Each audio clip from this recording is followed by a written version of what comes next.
Oke, untuk materi yang pertama, saya akan menerangkan tentang apa sih yang namanya korupsi dan apa saja peraturan yang ada di dunia internasional dan di Indonesia.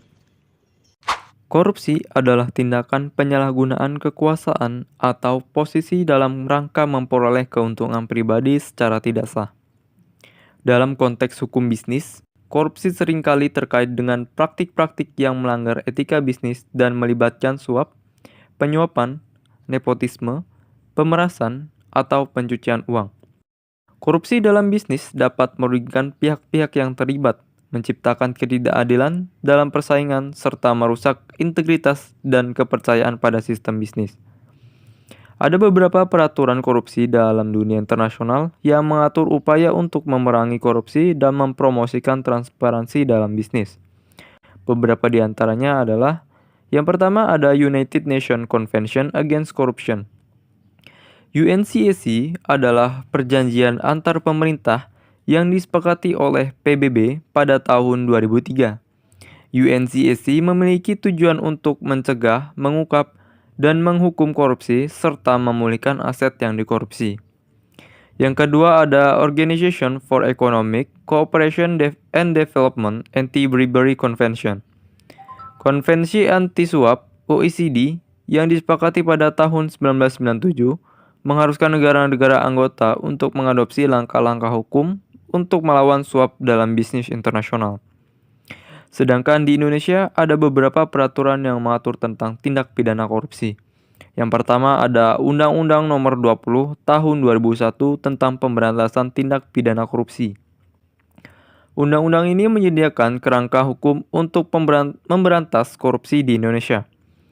Menurut undang-undang ini, tindak pidana korupsi mencakup penyuapan, gratifikasi, markup, suap dalam pengadaan barang dan jasa, serta tindak pidana korupsi lainnya yang melibatkan pejabat publik. Yang kedua ada Undang-Undang Nomor 8 Tahun 2010 tentang Pencegahan dan Pemberantasan Tindak Pidana Pencucian Uang. Undang-undang ini berfokus pada pencegahan dan pemberantasan pencucian uang yang terkait dengan tindak pidana korupsi. Hal ini penting karena korupsi sering kali melibatkan pencucian uang untuk menyembunyikan asal-usul dana yang tidak sah. Berikutnya ada sebab-sebab korupsi. Sebab-sebab korupsi.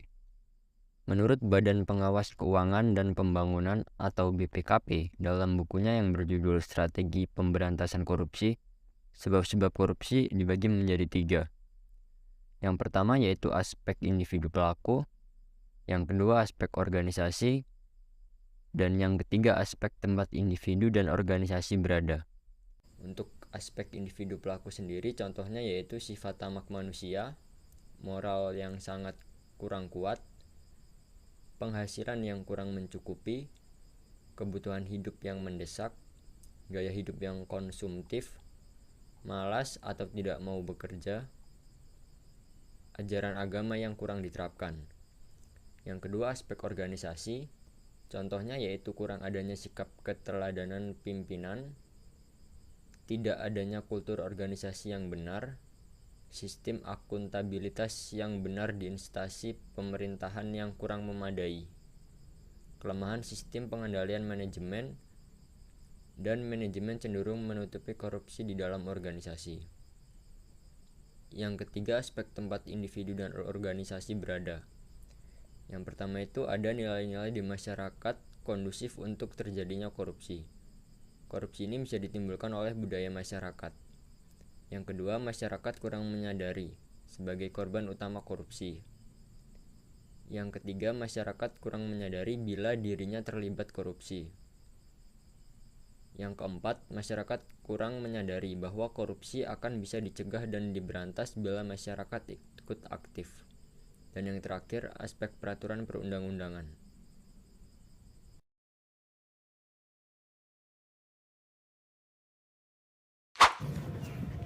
Oke, baik. Selanjutnya saya akan membawakan materi tentang kolusi. Kolusi adalah...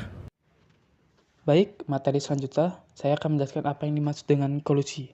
Kolusi adalah sebuah tindakan yang melibatkan kerjasama atau perjanjian rahasia antara dua pihak atau lebih yang memiliki kepentingan yang saling bertentangan atau konflik di antara mereka, dengan tujuan untuk memperoleh keuntungan pribadi atau menghindari kerugian.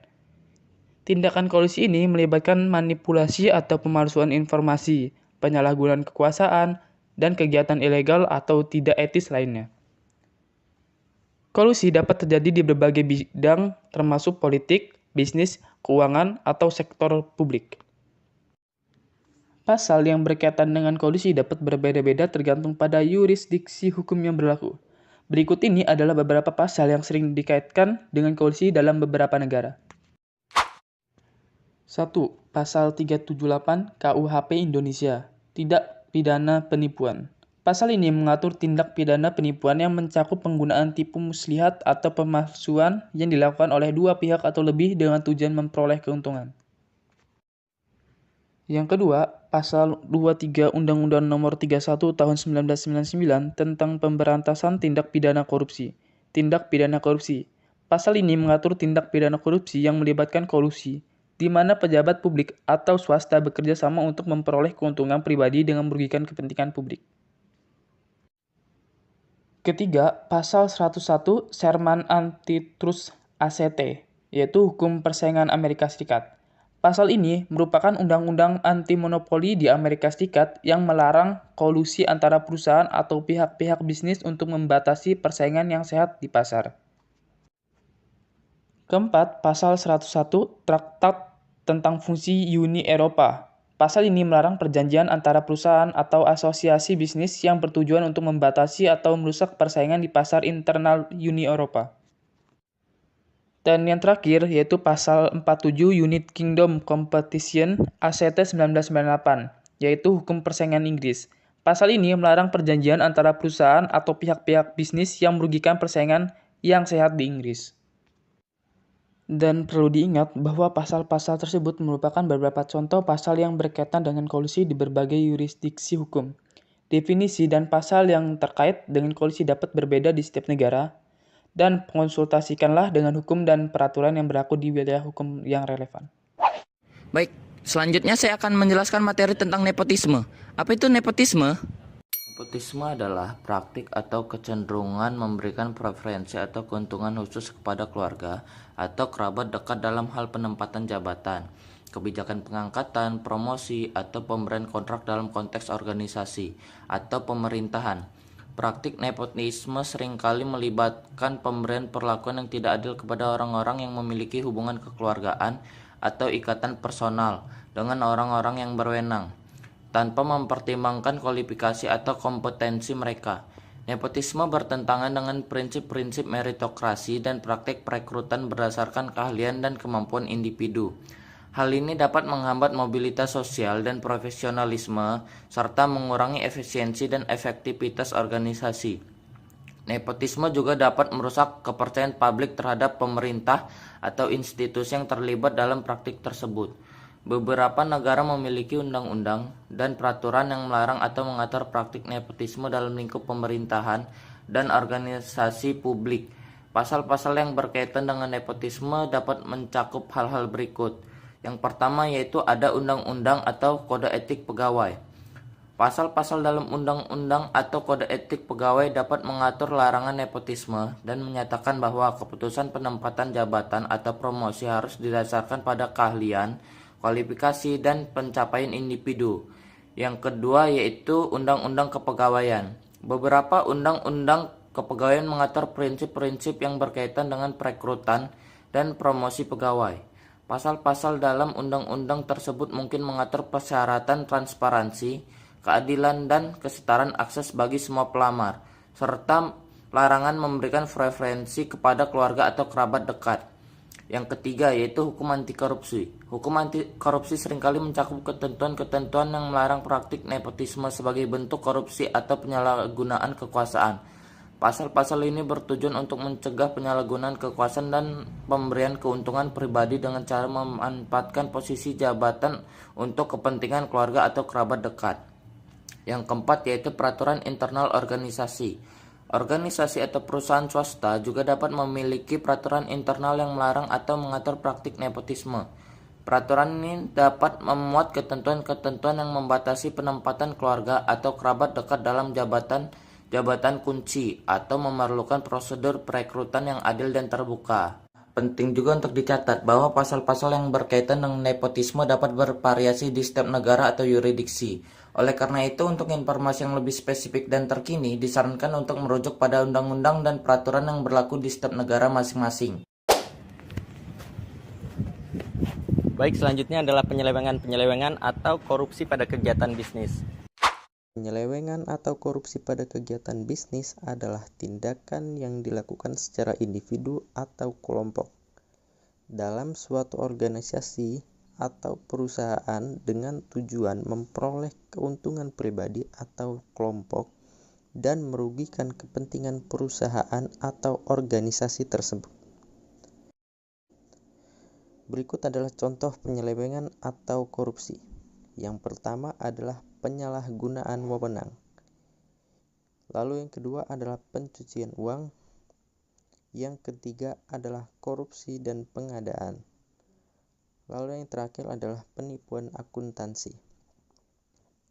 Selanjutnya itu adalah dampak yang dirasakan setelah adanya korupsi tersebut. Yang pertama yaitu merugikan keuangan perusahaan. Yang kedua, menurunkan kinerja perusahaan. Lalu yang ketiga itu merusak reputasi perusahaan. Keempat, mengurangi kepercayaan publik. Dan yang terakhir, meningkatkan operasional dan kerugian finansial. Lalu yang terakhir itu ada pencegahan-pencegahan. Langkah pertama yaitu menerapkan kebijakan transparansi dan akuntabilitas. Lalu kedua, melakukan pengawasan dan audit internal yang ketat. Yang ketiga, memberikan pelatihan dan edukasi etika bisnis. Yang keempat, membuat kode etik yang jelas dan mengikuti standar etika bisnis internasional. Dan yang terakhir, membuat whistleblower policy yang memungkinkan whistleblower melaporkan tindakan korupsi tanpa takut mendapatkan balasan negatif dari perusahaan atau organisasi.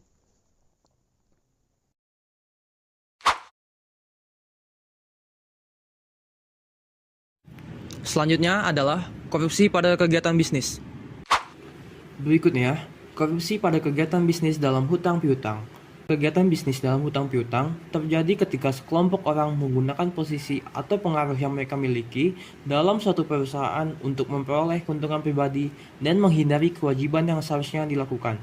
Dalam praktiknya, korupsi pada kegiatan bisnis dalam hutang piutang dapat terjadi melalui berbagai cara. Yang pertama, dengan menyalahgunakan wewenang atau jabatan dalam suatu perusahaan, yaitu dengan memanipulasi dokumen keuangan. Yang kedua, melakukan praktik suap untuk mencurangi perjanjian hutang piutang. Yang ketiga, menghindari pembayaran hutang yang sudah dijadwalkan. Praktik korupsi ini tentu merugikan berbagai pihak. Pihak yang dirugikan tersebut antara lain, yang pertama adalah pemilik perusahaan, yang kedua adalah karyawan, yang ketiga adalah investor, dan yang keempat adalah konsumen. Hal ini tentu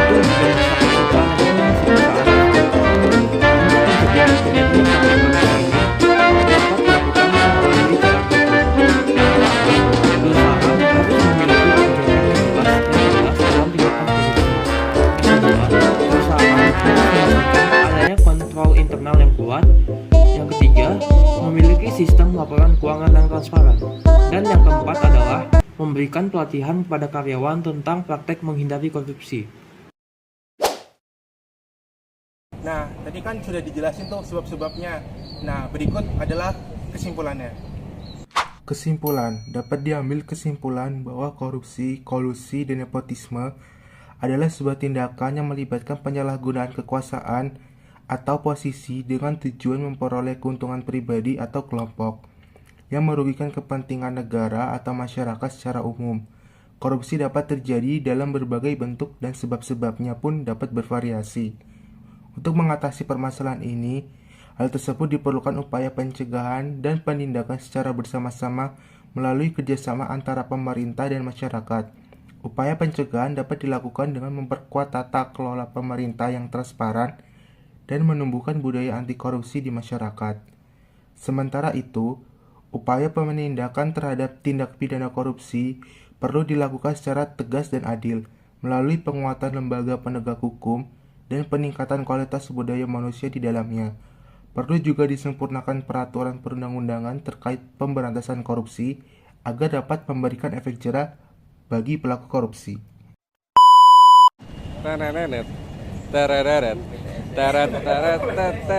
Wah!